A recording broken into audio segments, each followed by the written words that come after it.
Daily English practice আজকের পর্ব 3 কি বলছে স্যার? তারা ফ্যানের ধুলো পরিষ্কার করছে। তারা ফ্যানের ধুলো পরিষ্কার করছে। তার মানে কি স্যার? তারার ইংরেজি কি স্যার? তারা। তারার ইংরেজি হচ্ছে দে। তারার ইংরেজি কি স্যার? দে।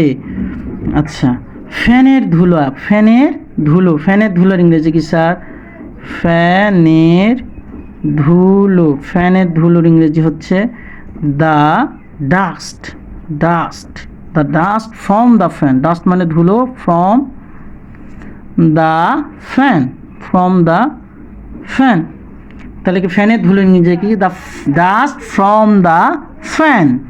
ওকে, পরিষ্কার করছে ইংরেজি কি? পরিষ্কার ইংরেজি ক্লিন মানে কি? পরিষ্কার না, পরিষ্কার করছে, কন্টিনিউয়াস করছে, এখনো করতেছে।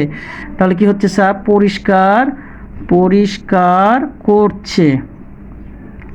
পরিষ্কার করছে মানে কন্টিনিউয়াসলি চলতেছে, এখনো চলতেছে। তার মানে কি? Present continuous tense.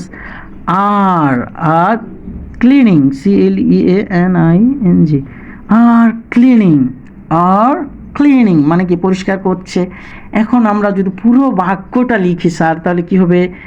They they are cleaning, CLEANING, they are cleaning the dust plus the dust from the fan, from the fan.